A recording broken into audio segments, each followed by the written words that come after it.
এ ভাই কোথায় যাচ্ছিস? গার্লফ্রেন্ডের অ্যাক্সিডেন্ট হয়ে গেছে। তুই ভাই এখানে কি করছিস? এই তো ভাই এখানে পার্টি হচ্ছে।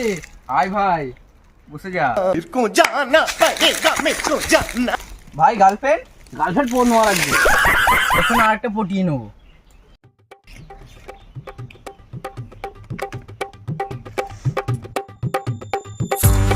গাড়ি